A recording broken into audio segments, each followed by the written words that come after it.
우리 사회는 우리의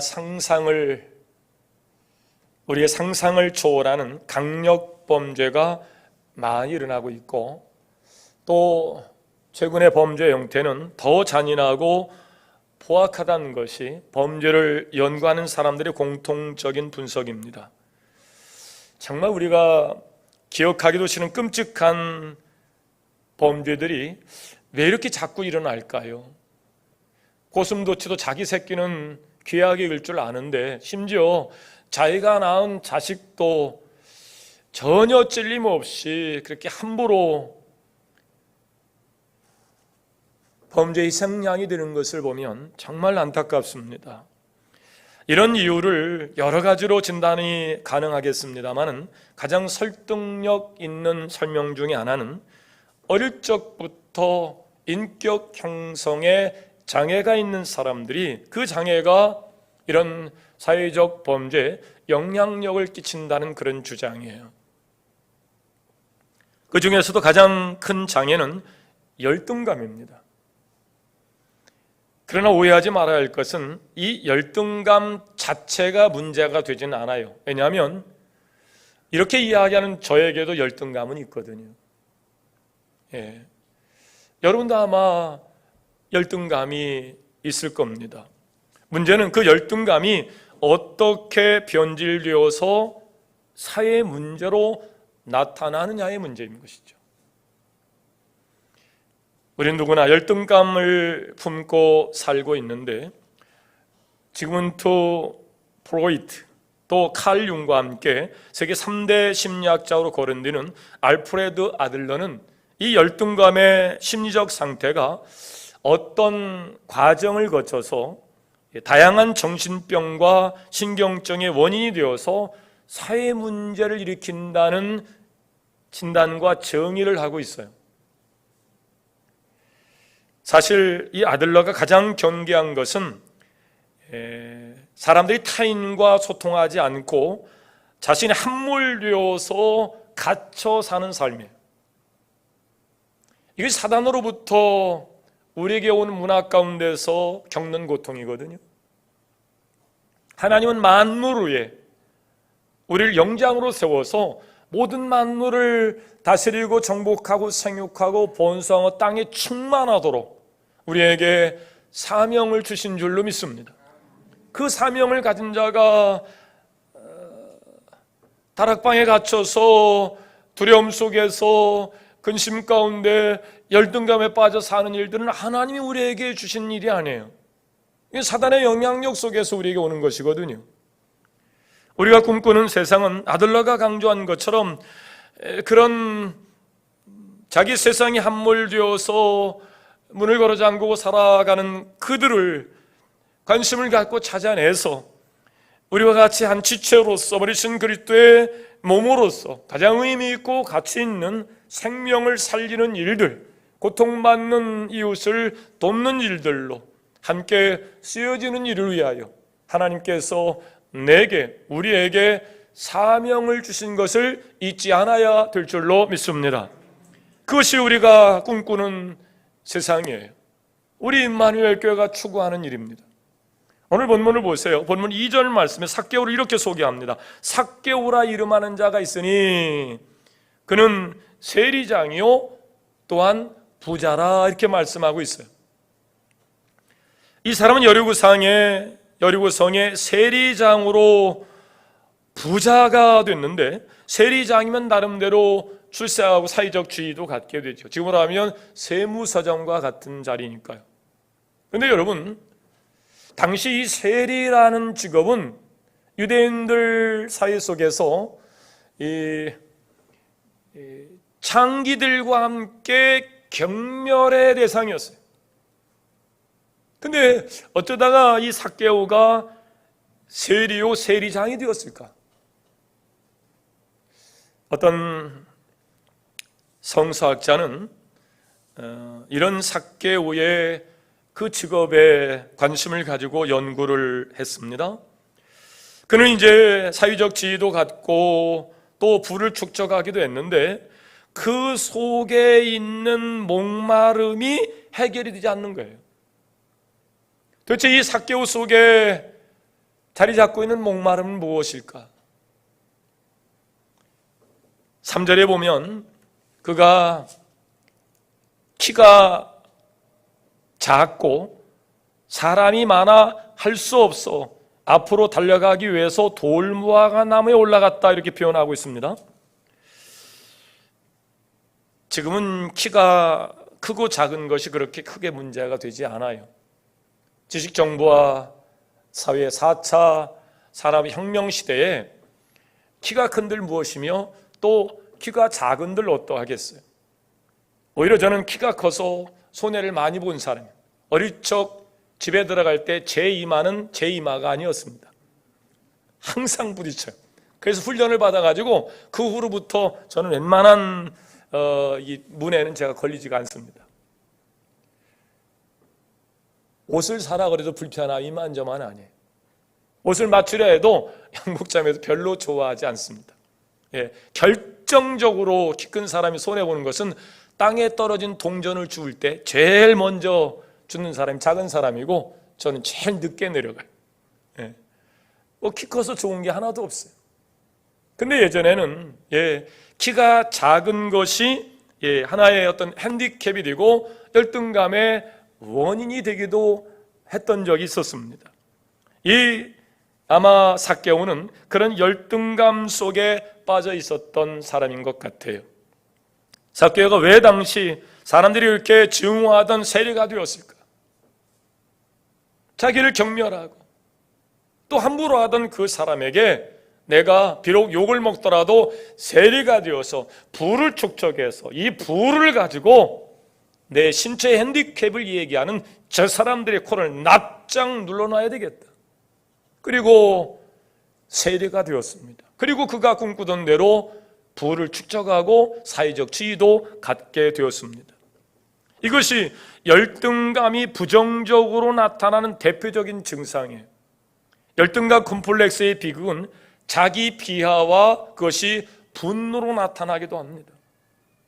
내가 조상을 잘못 만나서, 내가 부잣집에 똑똑하고 사회적 영향을 갖는 부모 밑에 살았다고 그러면 내가 이렇게 살지 않았을 텐데, 그리고 자기를 비하하고 그것이 분노로 나타나기도 하고, 눈물로 다른 사람을 통제할 수 있다는 사실을 아이가 깨닫게 되면 그 아이는 계속 울보가 됩니다. 왜?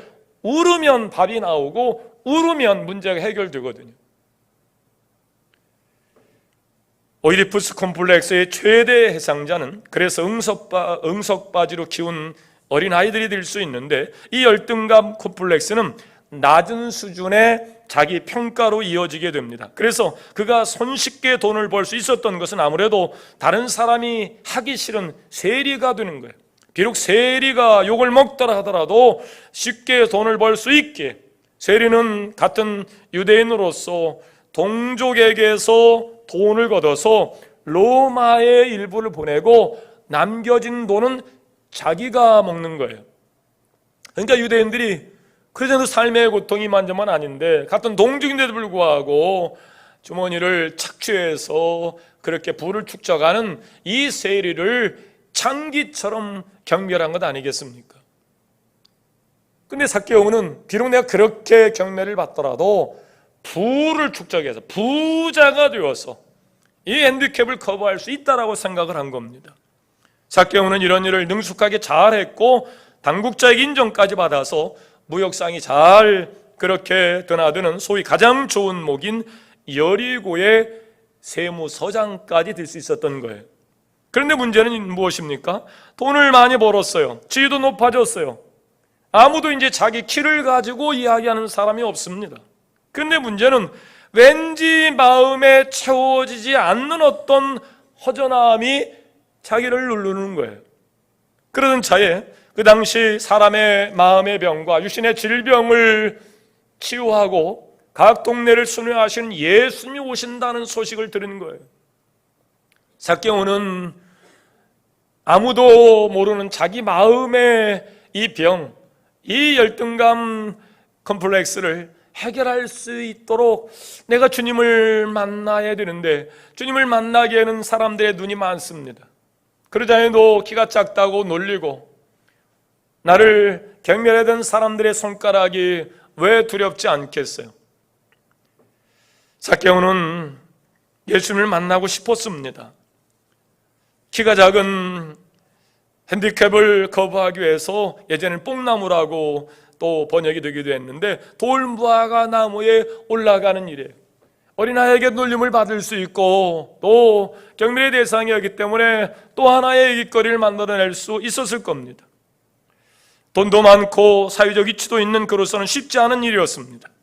그러나 예수님을 만나서 아무도 모르는 내 마음의 이 열등감 콤플렉스를 해결하고자 이 삭개오는 결단을 한 것입니다.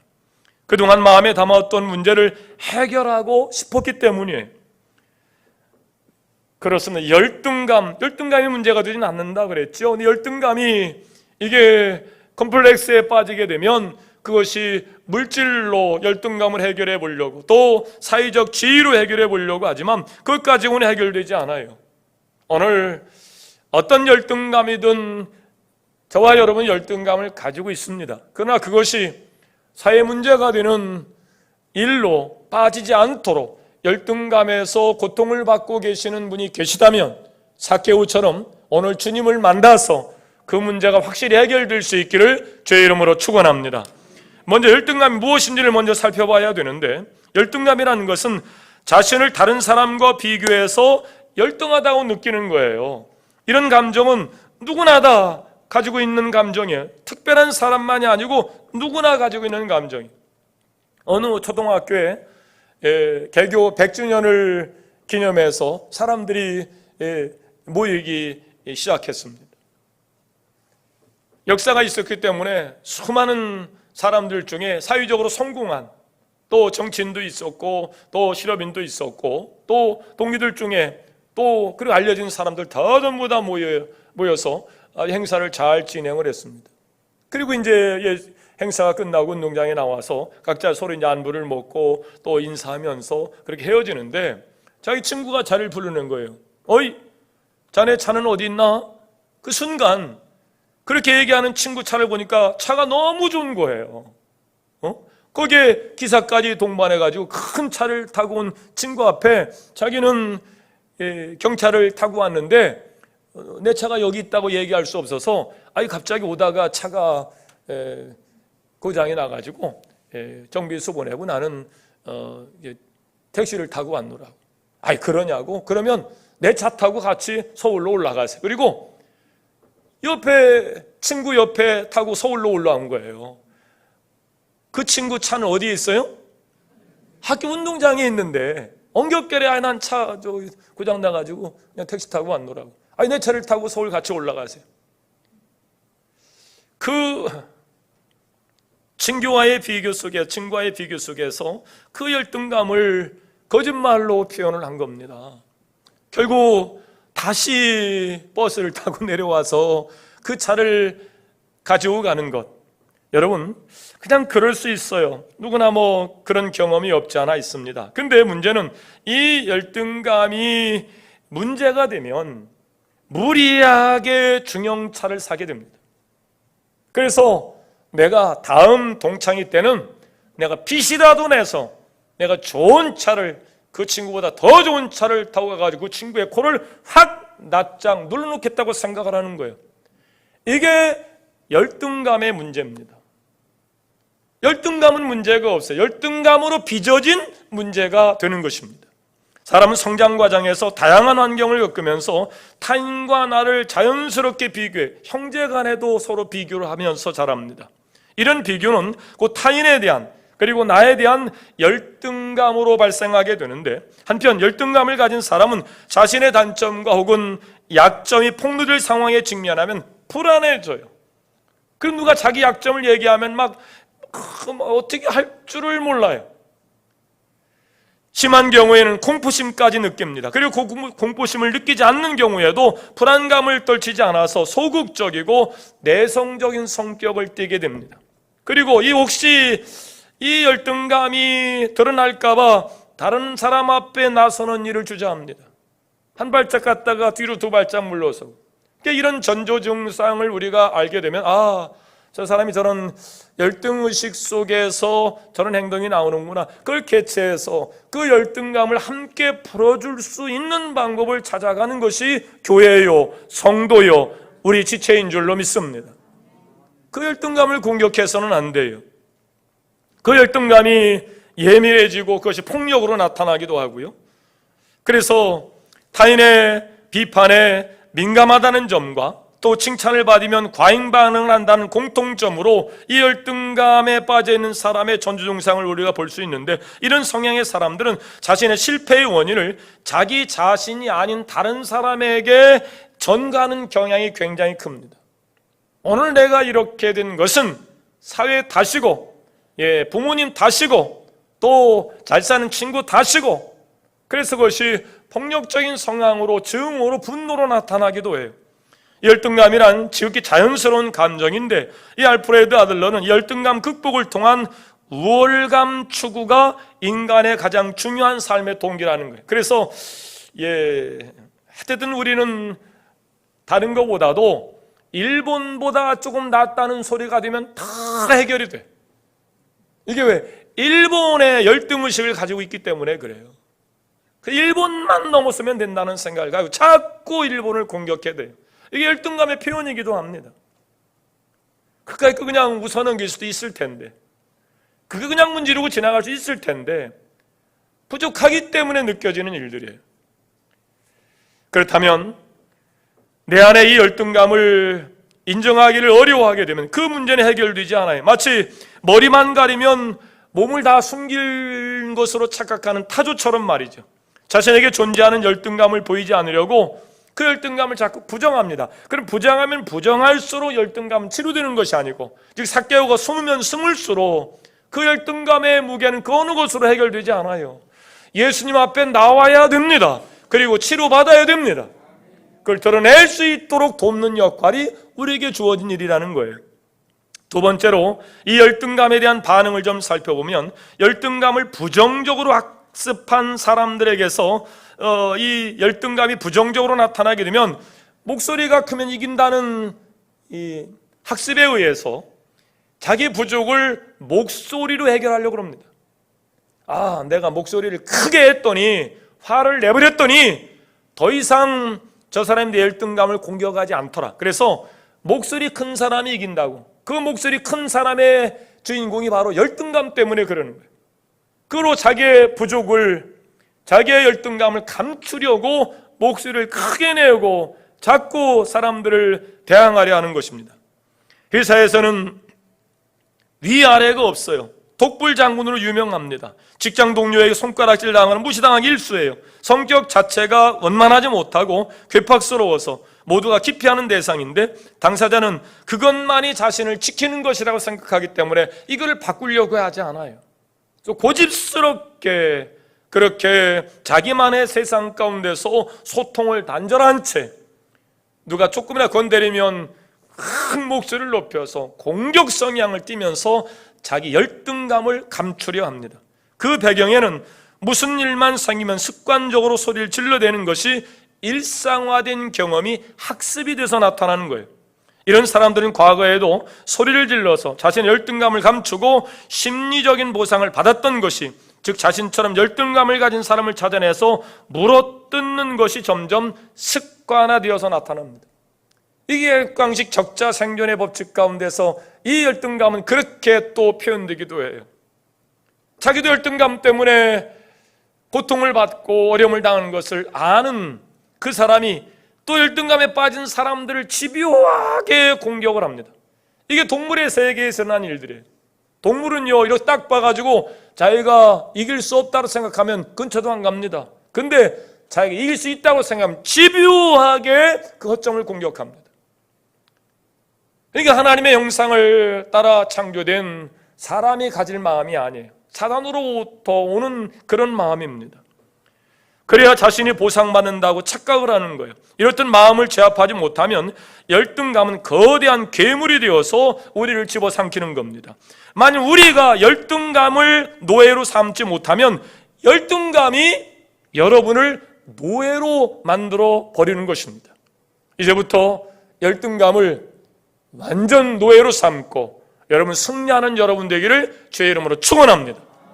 설교 단상에서 할 얘기는 아니지만 우리 어릴 적에 그런 게 있었어요. 뭘 가지고 뭐 굉장히 자랑하고 뭐 그냥 뭐 그러면 죄송해요. 이 설교 단상에 목사가 이런 표현합니다. 어릴 적 그런 표현했어요. 자꾸 그러면 그려 네 똥 굵어, 그려 네 팔뚝 굵어, 그러고 그냥 이렇게 넘겼어요. 미국의 고가의 승용차를 타는 사람을 분석을 해봤대요. 그런데 그 숫자가 백인보다 흑인이 압도적으로 고급 승차를 타는 사람이 많대요. 그럼 우리 이렇게 생각하죠. 일반적으로 흑인이 훨씬 더 부자가 미국은 많은가 보다. 그렇지 않습니다. 근데 왜 그럴까요? 그 열등감의 표현을 내가 큰 고급 승차를 타서 백인들을 확 눌러보고 싶은 마음으로 그렇게 물질로 열등감을 극복해 보려고 하는 부작용입니다. 어떤 사람은 집에 평수를 늘려서 열등감을 해결해 보려고 합니다. 어릴 적 너무 찢어지게 그렇게 우두막에서 초가 삼간에서 살던 사람들은 그 열등감의 표현을 내가 그냥 이웃들에게, 내가 형제들에게 집을 크게 사가지고 내가 한번 본때를 보여주겠다. 상황이 돼서 불편함을 해결하기 위해서 넓은 집 이사가는 건 괜찮겠습니다만 열등감의 해소로서 그렇게 평수를 넓혀서 이게 부작용이에요. 이거 대출금 갚아야 하고 그거 얼마나 어렵겠어요. 스스로 또 짐을 짊어지는 겁니다. 어떤 분은 유명 브랜드로 자기 몸을 치장을 해가지고 자신을 과신하려고 합니다. 요거 동창회에 가면 그런 꼴불견이 꼭 있어요 보면. 동창회 때 뭐 백화점에 쇼핑하고 금방 나온 사람처럼 말이죠. 그냥 드레스에 그냥 목걸이에 귀걸이에 막 금반 보석에 핸드백에 막 이러고 오면 압니다. 그려 네 똥 굵어. 이게 열등감의 부정적 표현이 그렇게 나타나는 거예요. 물질로서 자기 과시로서 열등감을 그렇게 해결해 보려고 하는 거예요. 두 번째는 자신보다 우월하다고 생각되는 사람을 증오하는 형태로 이 열등감이 나타나게 되는데 이것은 열등감이 파괴적 형태로 나타나는 것입니다. 이것은 아주 위험한 일이에요. 삭개도 그런 사람 중에 한 사람이었어요. 어릴 때 키가 작다고 놀림을 받았고 이 놀림에 대한 반응은 돈을 많이 벌어서 사람에게 경멸의 대상이 된다 할지라도 나를 놀리는 사람을 내가 확 눌러버리겠다 이런 생각이에요. 범죄자의 범죄 이유 중에 하나는 바로 이런 것들이 많습니다. 내가 힘을 가지고 권력을 가지고 금력을 가지고 나를 조롱하고 놀리는 사람을 한 번 혼을 내주겠다는 거예요. 과시하고 싶은 이 증오의 표현입니다. 이것이 열등감이 변질돼서 나타나는 사회범죄인데요. 세 번째는 열등감이 거짓말로 나타나는 겁니다. 아까 얘기했듯이 교통사고 차가 말이지 고장 나가지고 말이지 이런 사람들의 유형을 우리가 속된 말로 뻥이 세다 그러잖아요. 자신의 과거와 환경과 현실을 보니까 다른 사람이 훨씬 열등합니다. 이 열등감을 감추기 위해 선택한 것으로 강도가 높은 거짓말을 살살하는 거예요. 제가 아는 어느 목사님도 MSG를 자꾸 이렇게 조금씩 타요. 근데 처음 만나서 얘기를 하면 굉장히 긍정적이고 진취적이고 뭐 이렇게 생각할 수 있는데 한두 번 만나다 보면 벌써 저보고 고개를 설레설레요. 뻥이요, 뻥. 뻥이 결국 열등감의 부작용으로 나타난 일이거든요. 그렇게 해서 자기를 자꾸 과시하고 싶은 거예요. 우월감을 나타내려 하는 것이죠. 사실 우리는 이 상황에서 이 열등감이 주는 폐해가 이게 다른 사람의 문제가 아니라는 사실을 이제 우리가 깨닫게 됩니다. 지나치게 공격적이거나 비판적이거나 또 깨끗한 척하거나 또 그런 것으로 나타나기도 하고 다양하게 열등감의 배가 나타나게 되는데, 이런 성의 중요한 것은 우리가 이 열등감을 이해하고 또 열등감에 빠져서 그렇게 증오와 분노로 자기 과시로 그 열등감을 표현하는 사람들을 이해하는 것이 필요해요. 아, 열등감이구나. 아프다고 얘기하는구나. 지금 저렇게 표현하는구나. 그걸 이해하고 잘 문제를 극복하도록, 그 열등감에서 벗어나올 수 있도록 엄마의 마음을 가지고 아버지의 정신을 가지고 우리는 우리의 형제들을 살펴서 그가 열등감에 벗어날 수 있도록 도와주셔야 될 줄로 믿습니다. 사실 우리는 전부 다 열등감을 가지고 살기 때문에 그래요. 열등감을 치료하고 고치기 위해서는 나 자신이 어떤 열등감을 가지고 있는가를 먼저 발견하는 것이 필요해요. 어느 한 자매의 이야기예요. 이 자매는 항상 머리에 모자와 스카프를 가지고 자기 머리카락을 가립니다. 그래서 많은 사람들이 그가 심한 탈모증에 빠져 있거나 아니면 어떤 피부병이 있는 줄 알았어요. 그러나 우연히 보게 된 그 자매의 머리는 너무 갈색, 은은한 갈색에 너무 머릿결로 좋고 좋은 거예요.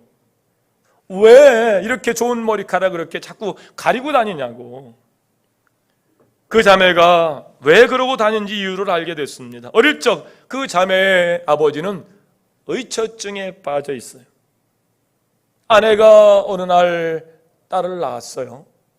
이 딸아이가 자라면서 머리카락이 갈색인 겁니다. 그 아랫동네에 갈색 머리를 가진 남자들이 여럿 있었대요. 그러니까 이 의처증 걸린 이 아버지가 도대체 이게 무슨 일이냐, 솔직히 얘기해라. 그리고 아내를 계속 닥달하면서 그 어릴 적 그런 환경에서 이 아이가 자란 겁니다. 그러니까 이 은은한 갈색 머리가 남들은 부러워서 막 일부러 막 염색약을 가지고 맥주를 가지고 막 그렇게 염색을 하는데 너무 자연스러움에도 불구하고 이것이 이 열등감이 컴플렉스가 되어가지고 이제 그걸 늘 가리고 심지어는 자기 머리카락을 적에는 막 가위로 막 자르고 자기를 증오하는 그런 삶을 살기도 했다라는 거예요. 사랑하는 성도 여러분, 혹시라도 여러분에게 있어서 열등감이 있다면 그 열등감은 무엇인가요? 열등감은 과거의 어느 한 시점으로부터 생길 수도 있고 지금의 한 시점으로부터 열등감이 시작될 수도 있습니다. 한번 여러분 자신을 한번 돌이켜보는 시간이 됐으면 좋겠어요.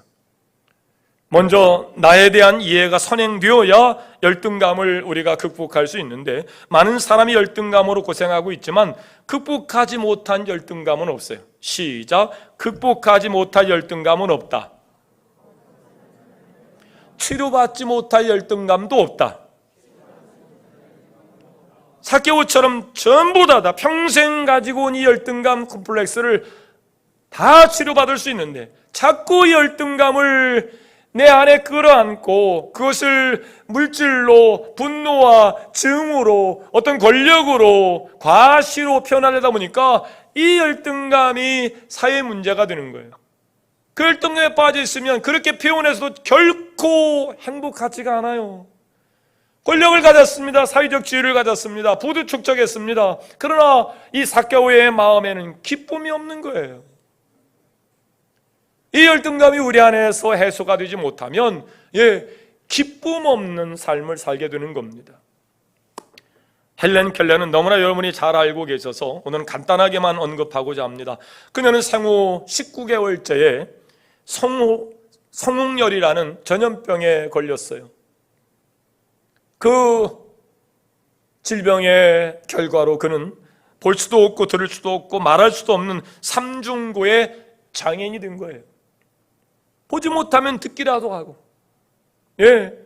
또 말이라도 하면 되는데 말도 못하고 듣지도 못하고 보지도 못하고, 이게 얼마나 어려운지요. 저희 어머니가 갑자기 중환자실에 수술을 받고 이제 마취해서 깨어나는 순간 이분 호흡기가 껴있어서 말을 못하죠. 팔은 묶여있죠.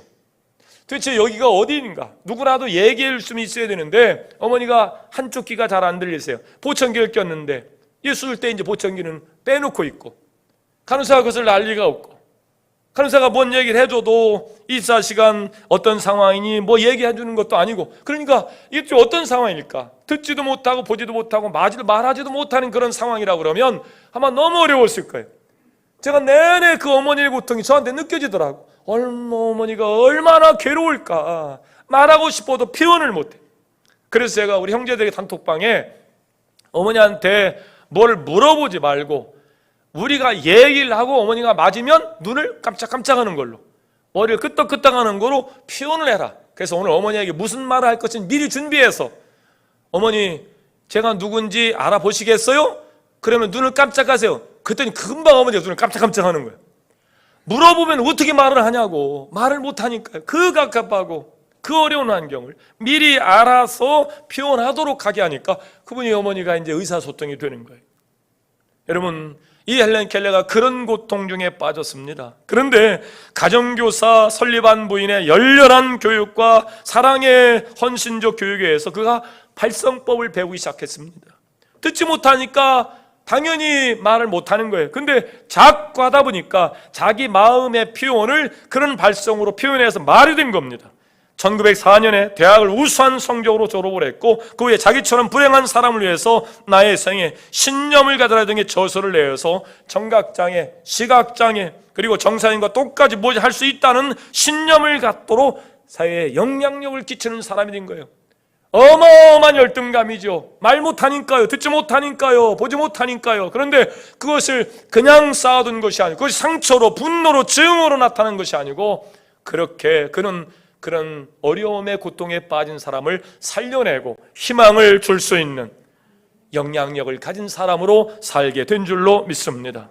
삭개오를 보세요. 그는 열등감으로 점철된 인생을 가지고 솔직하게 주님 앞에 나아갔습니다. 그리고 자신의 문제를 알았던 지혜로운 사람이에요. 내가 어떤 문제인가를 먼저 아는 거예요.